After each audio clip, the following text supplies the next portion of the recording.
السلام علیکم dear students, کیسے ہیں آپ سب لوگ؟ آئی ہوپ کہ آپ سب لوگ ٹھیک ٹھاک ہوں گے. اینڈ اس ویڈیو میں ہم لوگ ڈسکس کرنے جا رہے ہیں کلاس 6 کی ہسٹری کی book window to world history کے chapter number 1 that is ancient civilization. اس کے پیج نمبر 3 کو ڈسکس کریں گے، دیٹ از اباؤٹ سویلائزیشن. اچھا اسٹوڈنٹس، میں آپ کو ایکسپلین کرتا جاؤں گا one by one, statement by statement, جتنا سمپل ہو سکے، جتنا ایزی ہو سکے، تاکہ آپ کو آسانی سے چیزیں سمجھ آ جائیں اینڈ آسانی سے کلیئر ہو جائیں. اپنے ساتھ کاپی، پین، پینسل یہ سب اپنے ساتھ آپ رکھیں، سو دیٹ کہ جو بھی امپورٹنٹ پوائنٹ آپ کو بتاتا جاؤں یا سمجھاتا جاؤں، آپ اس کو ساتھ ساتھ نوٹ ڈاؤن کرتے جائیں. تو چلیں اسٹارٹ کرتے ہیں. سب سے پہلی اسٹیٹمنٹ ہے ہمارے پاس، the term civilization is used to describe the society, culture and the way of life of people living in a certain area at a specific time. اچھا، جو سویلائزیشن ہے اس کو اردو میں بولتے ہیں تہذیب، تمدن. اچھا، سویلائزیشن کا استعمال لوگوں کی سوسائٹی یعنی ان کے معاشرے، کلچر یعنی ان کی ثقافت، and the way of life یعنی ان کی زندگی گزارنے کا طریقہ بیان کرنے کے لیے ہوتا ہے، جو کسی خاص علاقے میں اور کسی خاص وقت میں رہتے ہیں. یہاں پہ یہ بتایا جا رہا ہے کہ سویلائزیشن کا مطلب صرف امیگریشن کا ہونا نہیں ہے، بلکہ پورا زندگی گزارنے کا پیٹرن اور سسٹم ہے. لوگ کیسے رہتے ہیں، ان کی کلچر اور رہن سہن کا سٹائل کیا ہے اور کیسا ہے. جیسے فار ایگزامپل، موہنجودڑو کی سویلائزیشن میں لوگ ایک صاف پلاننگ کے ساتھ رہتے تھے. انہوں نے ایک شہر بسایا، ایک کلچر کو فالو کیا اور ایک دوسرے کے ساتھ قانون کے ذریعے وہ رہتے تھے. اچھا، سیکنڈ اسٹیٹمنٹ ہے، its other significant features include their beliefs, systems of governance, art, architecture and law and order. اس کے دوسرے اہم پہلو ان کے عقیدے، حکومت کا نظام، آرٹ، آرکیٹیکچر اور قانون و ضوابط، یہ ساری چیزیں اس میں شامل تھی. سگنیفیکنٹ کا مطلب ہوتا ہے اہم اور ضروری. اب اس کا کیا مطلب ہے، اس اسٹیٹمنٹ کا کیا مطلب ہے؟ سویلائزیشن صرف رہن سہن کا نام نہیں ہے، بلکہ اس میں لوگوں کے عقیدے، چاہے وہ ریلیجیس ہوں، چاہے وہ کلچرل ہو، حکومت چلانے کا سسٹم، حکومت چلانے کا طریقہ، یا پھر آپ سمجھ لیں ان کا آرٹ، ان کا آرکیٹیکچر، ان کی جو ہے نا عمارتوں کے ڈیزائن، وہ جو چیزیں بناتے تھے ان کے ڈیزائن وہ کس طرح سے تھے، وہ کون سے قانون کو فالو کرتے تھے، کیا اس کی پابندی کرتے تھے، نہیں کرتے تھے، کیا سین تھا. یہ ساری چیزیں ایک سویلائزیشن ڈیفائن کرتی ہے. مثال کے طور پر ایجپشین سویلائزیشن میں پیرامڈس ہیں نا، پیرامڈس آف گیزا، اب وہ جس شیپ میں بنائے گئے ہیں وہ سویلائزیشن کے آرکیٹیکچر کو ریپرزینٹ کر رہے ہیں، اور جس طرح وہ کون سے قانون کو، کون سے سسٹم کو فالو کرتے تھے اور ریلیجیس بلیف ان کے کون سے تھے، یہ سارا ایک سویلائزیشن کا حصہ ہے.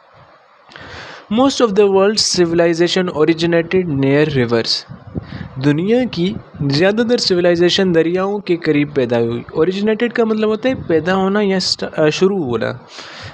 اچھا، پرانے دور میں نا زیادہ تر سویلائزیشن دریا کے پاس اس لیے آتی تھی یا اوریجنیٹ ہوتی تھی یا پھر بنتی تھی کیونکہ وہاں پانی اور زرخیز زمین ملتی تھی جو کھیتی کے لیے ضروری تھی.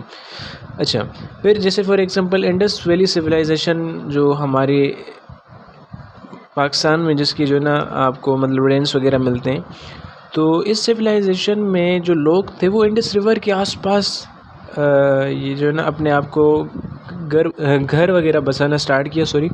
اور ایجپشین سویلائزیشن جیسے وہ دریائے نیل کے پاس تھی، اور چائنیز سویلائزیشن یلو ریور اس کے پاس تھی. اس طرح یہ دریا کے کنارے سیٹل ہونا سٹارٹ ہوئے. Accessibility of to water which is vital source of life and the fertile land, these were the two main reasons for settling near rivers. Accessibility کا مطلب ہوتا ہے کہ کسی چیز کا آسانی سے مل جانا، اور یہاں پر ایک ورڈ یوز ہوا ہے وائٹل سورس. وائٹل کا مطلب ہوتا ہے انتہائی ضروری، اتنا ضروری کہ آپ اس کے وداؤٹ، اس کے بغیر سروائیو نہ کر سکیں. فرٹائل کا مطلب ہوتا ہے زرخیز. اب اس اسٹیٹمنٹ کا کیا مطلب ہوا؟ پانی کی اویلیبلٹی، پانی کی دستیابی جو زندگی کا بہت ضروری ذریعہ ہے، اور زرخیز زمین، یہ دونوں دریاؤں کے پاس آباد ہونے یا سیٹل ہونے کی دو اہم وجوہات یعنی ریزنس ہیں. اس دور میں بھی مطلب وجوہات ریزنس تھی. اس دور میں بھی لوگ زیادہ تر دریا کے کنارے کوشش کرتے تھے کہ وہ آباد ہوں. اب لوگ دریا کے کنارے اس لیے آتے تھے کیونکہ وہاں پہ پانی تھا اور جو کہ زندگی گزارنے کے لیے لازمی ہے, اور دریا کے آس پاس کی جو زمین ہوتی ہے وہ زیادہ فصل اگانے کے لیے بہترین ہوتی ہے. اچھا آگے چلتے ہیں. The land near the rivers was fertile. دریاؤں کے قریب جو زمین تھی وہ زرخیز ہوتی تھی. بیکاز کیونکہ when the rivers flooded, alluvial soil was deposited on the surrounding land, thus making it highly suitable for growing various kinds of crops. اب دریاؤں کے قریب زمین زرخیز ہوتی تھی. کیوں؟ کیونکہ جب دریا سیلاب لاتے تھے تو جو ایلووائل مٹی ہے اس کے قریب وہ جو ہے نا وہ زمین کے قریب آ کر وہ جم جاتی تھی, جو اس سے مختلف قسم کے فصلوں کے لیے انتہائی مطلب ایک امپورٹنٹ چیز جو ہے نا پروو ہوتی تھی, ایک امپورٹنٹ چیز ثابت ہوتی تھی اور ایک اچھی چیز ہوتی تھی.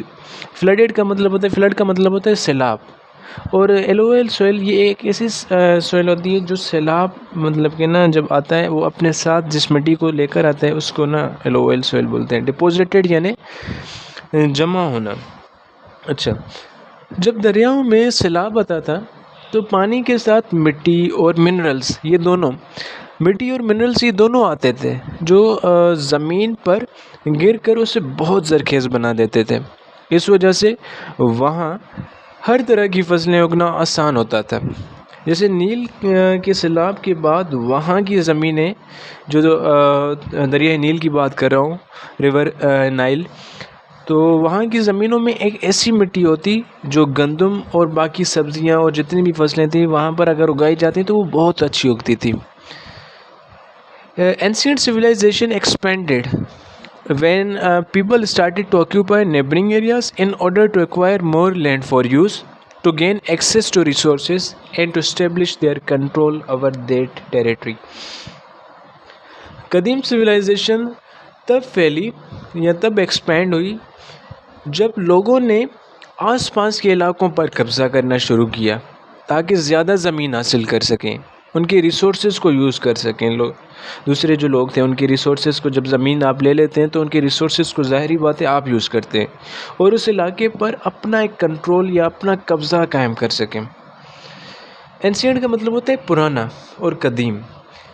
نیبرنگ کنٹریز جو آس پاس والے جو کنٹریز ہیں نا ان کو نیبرنگ کنٹریز بولا جاتا ہے. جب ایک سویلائزیشن زیادہ مضبوط ہو جاتی ہے تو وہ اپنے آس پاس کے علاقوں پر قبضہ کرنا سٹارٹ کر دیتی ہے اور قبضہ کر کے اپنا ایریا بڑھاتی ہے.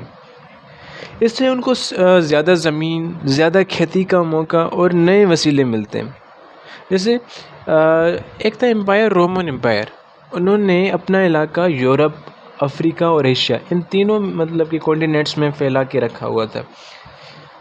نیکسٹ اسٹیٹمنٹ ہے, they progressed with time and invented objects such as wheel, plug, bronze tools and the irrigation techniques. وقت کے ساتھ انہوں نے ترقی کی, ڈیولپمنٹ کی, مطلب کس چیز میں, جیسے فار ایگزامپل انہوں نے نا ویل کو انوینٹ کیا, ویل انہوں نے بنایا, ہل بنایا, اور پھر جو ہے نا برونز کے ٹولز بنانا سٹارٹ کیے, اور ایریگیشن کے نیو ٹیکنیکس, نئے میتھڈس انہوں نے ڈسکور کیے. یہ سارے کے سارے جو ہے نا مطلب وقت کے ساتھ جیسے ڈیولپمنٹ آتی گئی تو لوگ مطلب اس طرح سمجھ لیں اس لیول کے حساب سے تھوڑے بہت سمجھدار ہو گئے. سویلائزیشن نے وقت کے ساتھ نئے اوزار بنائے جو زندگی آسان کرتے تھے. اب وہی جیسے ٹرانسپورٹ کا نظام بہتر ہوا, یا ہل سے کھیتی آسان ہو جاتی تھی. اب ایریگیشن سسٹم جس سے مطلب کہ نا آپ اپنی کھیتوں کو, اپنی فیلڈس کو اچھی طرح سے پانی وغیرہ دیتے تھے, ایک پارٹیکولر آپ کے پاس پیٹرن ہوتا تھا. یہ ساری چیزیں مطلب کہ اس دور میں سویلائزیشن جیسے ڈیولپڈ ہوتی گئی, بنتی گئی. میسوپوٹامیہ میں پہلا جو نا ایک کام ہوا تھا, ویل بنایا گیا تھا. پہلے میسوپوٹامیہ میں ویل بنایا گیا تھا. اور ایجپٹ میں یا پھر اس طرح سے میں نے انڈس ویلی سویلائزیشن, یہاں پہ کینالز بنی تھی. یہ ساری چیزیں جو ہے نا ڈیولپمنٹ کے ساتھ ساتھ بنتی گئی. اب یہ تھا آج کا ہمارا لیکچر. میں اس لیکچر کو مطلب سمرائز کروں گا آگے کہ سویلائزیشن ہم نے دیکھا کہ سویلائزیشن کیا ہوتا ہے. سویلائزیشن کا مطلب ہے لوگوں کی سوسائٹی، ان کے کلچر اور زندگی گزارنے کا طریقہ جو کسی خاص جگہ اور خاص وقت میں ہوتا ہے. ان کے امپورٹنٹ فیچرز دیکھیں، ان کے بلیفز، حکومت، ان کا نظام مطلب گورنمنٹ کا جو تھا، ان کا آرٹ، آرکیٹیکچر. پھر اس کی لوکیشن کو ڈسکس کیا. لوکیشن میں ہم نے کیا دیکھا کہ پرانی سویلائزیشنز جو تھی وہ زیادہ تر دریاؤں کے پاس مطلب رہتی تھی.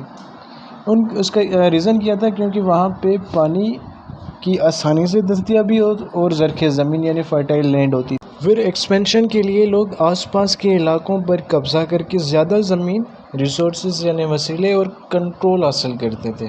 انہوں نے ویل انوینٹ کیا، انہوں نے ہل چلانے کے جو میتھڈس تھے انہوں نے بتائے، پھر برونز کے ٹولز بنائے، اور پھر جو ہے نا اریگیشنس کے لیے نیو پیٹرنس انہوں نے سجیسٹ کیے اور ڈیولپ کیے. اینڈ یہ تھا سارا جو ڈسکرپشن تھی، یہ ساری کی ساری آج کے لیکچر کے ریگارڈنگ تھی، سویلائزیشن کے بارے میں تھی. اینڈ آئی ہوپ کہ میں نے ٹو دا پوائنٹ آپ کو سمجھانے کے علاوہ بلکہ ڈیٹیل اورینٹیڈ میں نے آپ کو چیزیں سمجھائی ہیں تاکہ کوئی بھی چیز اسکپ نہ ہو اور آپ کا اچھے سے اس ٹاپک کے ریگارڈنگ کانسیپٹ کلیئر ہو جائے. تو مائی ڈیئر اسٹوڈنٹس، انشاءاللہ نیکسٹ ویڈیو میں ہم نیکسٹ ٹاپک کے ریگارڈنگ ڈسکس کریں گے. تب تک کے لیے آپ اپنا خیال رکھیے گا اینڈ اس چیز کو، اس ٹاپک کو پریپیئر کرنا. And thank you. اللہ حافظ. Take care.